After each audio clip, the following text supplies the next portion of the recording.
So in this video, I'm going to tell you exactly what you can do in 2025 to get back to living your life normally and without the fear of pain returning. Did you know that the length of time that you've been suffering should not really affect the treatment approach that you use? If you've been dealing with sciatica for more than 2 months and what you're doing is not working, it's time to find a different approach. Actually, what I tell my clients and what I tell my friends and family, if you've been dealing with sciatica and have had 3 to 5 sessions with a provider and you are not feeling any type of relief, whether it's less pain intensity, different types of pain but less intense, a delayed onset of pain, a pain that starts later in your day, something is wrong because you should be able to measure improvement. And after 3 to 5 sessions with any provider, you should have some type of positive change in your symptoms. I've had so many of my clients who have toughed it out for months and even years, going and doing the same type of physical therapy, the same chiropractic treatments, the same type of injections over and over, hoping that one day they would wake up and the pain would be gone like a miracle. But unfortunately, those types of things do not happen very much, even though I wish that they would happen significantly more often for people because people are needing relief. People are often disciplined and determined to keep doing the same things over and over again. And even though determination or discipline help in recovery, but if you're not doing the right treatment approach, doing the right exercises, doing the right things, all the discipline and all the repetition is not going to help. A former client of mine named Don dealt with sciatica for over 60 years. I believe he said it was 63 years. And within 2 weeks of doing the right things, he was walking around his neighborhood saying he was at least 80% better, just simply by doing the right things. It actually blew me away that his body responded so quickly and easily to doing the right things, avoiding the wrong things. That happens quite frequently. Encore, a dentist in India, he basically told me he was gobsmacked that after 1 week, he noticed a 25%, actually, it was one day, he noticed a 25% improvement by simply doing the right things, even though he was dealing with a herniated disc. There's no point in understanding whether your treatment approach is effective or not if you don't understand what is actually triggering your pain. I tell my clients one of the first things you need to do is you need to learn what are those movement activities and positions that seem to trigger your pain or aggravate your pain or reignite your pain, however you want to express it. And I tell my clients, you need to map out your triggers. And map is simply a mnemonic for what are the movements, what are the activities, what are the positions that are aggravating my pain. But you must understand your triggers first so that you can learn how to avoid those things that are aggravating your pain or adjust the way you're doing those things so you're not constantly triggering your pain. Here is a quick tip for anyone to start doing right now that can help you start minimizing your pain. Did you know that drinking more water can actually help minimize your pain? And it's very simple. When your cells are hydrated, they're functioning normally, kicking out inflammation and allowing your body to heal and function properly. I've been reading studies lately, and up to 75% of people are walking around in a state of dehydration. That doesn't mean they're fully dehydrated, but it just means that their cells are not adequately hydrated in order to function normally to keep your inflammation to a minimum. Now, if you have a disc issue, guess what's going to help you? The more you can bring in fresh water and alleviate and expel the old fluid, the better your disc is going to heal. So keeping yourself hydrated is a great step to starting on your healing journey.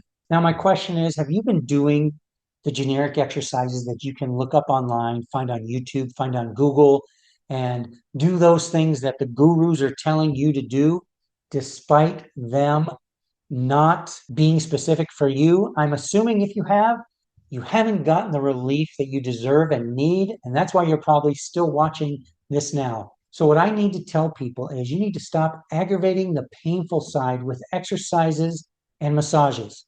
The reason being, you need to look at your sciatica as a wound. And even though you may not know the exact spot of where the nerve is being impinged or the inflammation is starting, or maybe you do, but either way, you need to look at your sciatica, your piriformis syndrome, your SI joint problems, your herniated or bulging disc as a wound that needs to be healed. Now, if you had a piece of fruit that had a bruise on it, you know that if you keep on poking on that bruise, it's just going to irritate it further, and irritate it further, causing the bruise to get deeper and deeper. And it's going to take longer to heal. But if you give it time and space, allowing it to rest, working other parts of your body, the bruise will actually, in that fruit, disappear and it can become a healthy, ripe fruit. In the same way, you may not see the bruise or the wound, but if you had a wound on your arm and you kept picking at it, pulling on it, stretching it, trying to work the muscles around it, what is going to happen to that wound? It's not going to heal very well because you're going to constantly be irritating it and irritating it and irritating it. Now, I've been watching over and over on YouTube and on Facebook these experts and back gurus saying, hey, here's 2 or 3 exercises that you can do that will eliminate your pain nice and easily.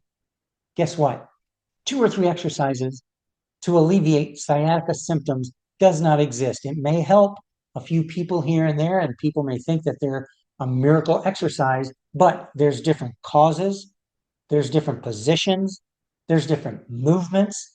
Everybody's body is different in the way it expresses pain, in the way it relates to pain, in the way it responds to pain. And if someone's out there telling you if you do these 2 exercises, you're going to feel better in 10 minutes, that is most of the time nonsense for 90 to 95% of people. There may be a few people who may benefit from doing a press up 5 times in a row or doing flexion 5 times in a row. But we need to realize that everybody has their movement biases. Everybody has different response to pain that's going to cause their body to respond differently, in the same way that some people may take one medication and it's like a miracle. Their pain is gone. Actually, their pain is masked. It's not gone. Other people can take the same medication, even up the dose, and not feel anything. Even though these few exercises may help a person here or there overall, I'm telling you, there's no 3 magic exercises that take care of sciatica for everyone. Because if there were, you wouldn't be watching this. Not only is it important to you to know the triggers, to know the right exercises, but let's start talking about the important things that you need to start doing now for long-term healing, fixing your sciatica in 2025.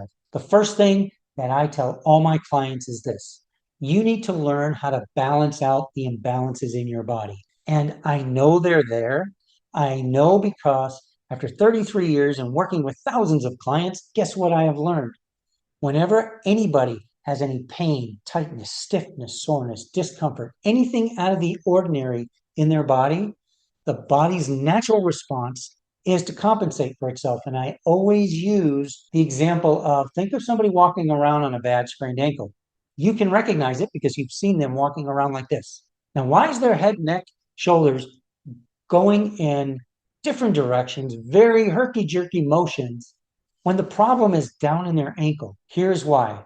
The muscles around the ankle are going to try to protect the area that is sprained, which means the body is going to shift away from that pain. And as you walk, you're going to try to get off that foot as much as you can. But because the muscles are doing this around the ankle and not functioning normally to get the ankle to move normally, get your knee to move synchronously with the other side like you normally would, every other part of your body is going to have to compensate. And it does compensate because you see it moving like this. Now, you may not be walking this way with sciatica that drastically, but you know how much it pains, and your body wants to basically help you to continue to function with as minimal pain as possible. And I know for many of you, it's hard to realize that you have minimal pain, but if your body wasn't compensating and pulling away and moving away from pain, it would be significantly more painful. Your body works as a unit. And when you have pain in the body, and the body's compensating, trying to minimize the pain but help you to continue to function, the body is going to get out of balance, and that is going to cause internal stress and tension in the muscles because of the way the body is in balance now. And guess what area of your body absorbs all that extra tension and stress? The areas that are most susceptible, the weakest areas. For the ankle sprain, it's the ankle. For you sciatica clients, it will be the sciatica area, or the area that is most irritated and inflamed and causing all of your problems. So the first step that you need to do is figure out where your imbalances are so that you can balance it out. Once your body is back into balance, you need to stabilize yourself in that balanced position. Now, core strength, glute strength, everybody seems to say, hey, just strengthen your core and you'll be fine. But all the studies are showing no, there's no direct or indirect correlation between core strength and back pain and sciatica. So why would I want to stabilize you knowing that it doesn't have a direct or indirect correlation to pain? Number one, when your body's in a balanced position, that's where your body can heal. So if we can hold your body in a balanced position and keep the body stable in that balanced position, that is putting your body in an optimal position to heal long term so that you don't have to have repeat episodes and flare ups of sciatica, which so many of my clients have had. A simple ankle sprain can take 6 to 8 weeks to heal before an athlete or anybody can go back to walking normally and functioning normally. So many of you have been dealing with sciatica for months, for years. I've had a client up to 60 years, and you can imagine the imbalances that are in their body. So once we balance it and then start to stabilize, then their body can start to heal. And if an ankle sprain takes 6 to 8 weeks, you can only imagine that a nerve issue or a nerve compression, which only heals very slowly, I believe it's a millimeter a month. So we want to get the inflammation out of there by balancing out the body, then give the body the appropriate time that it needs to heal and start functioning, no matter what the underlying cause. If you really want to speed up the entire process, you need to find a specialist who understands how to balance out the body. And a specialist is someone who understands intricately your body, someone who deals with sciatica constantly. If you're dealing with a general practitioner who sees sciatica on occasion but is not honed into, hey, you know what? Here's what's going on. Here's what we need to do. Here's how we balance out the body. But instead, like most of you have experienced, you get handed a pre-printed set of exercises which have nothing to do with you specifically. Those are great for people with no problems in their spine, but if you're dealing with sciatica, one of those movements, either forward or back, are going to bother you. Moving one of those legs is going to bother you because of all the imbalances as your body is guarding and tense against the pain and trying to keep you in minimal pain as possible. If you're dealing with a provider who is having you work your painful side and you're working painful exercises trying to push through it, it may be time to find a new person to work with you. Find a specialist in your area. If this sounds like you and you haven't found a local specialist, or there is not a specialist in your area, if you've been dealing with sciatica and are sick and tired of getting the runaround from one provider to the next, or trying one medication to another and not getting long-lasting final relief, and if you haven't gotten that relief that you deserve, I do offer some online sciatica relief programs with coaches who specialize in teaching you how to find your imbalances and fixing them. So if you're needing some help and hope and a new treatment approach, and one that has gotten 95 to 97% of their clients better, even after they had failed 3 to 5 treatment approaches previously, please feel free to click the link in the description below that will get you set up for a free sciatica session, a free sciatica strategy session with one of my advisors, and we look forward to chatting with you soon if that is you.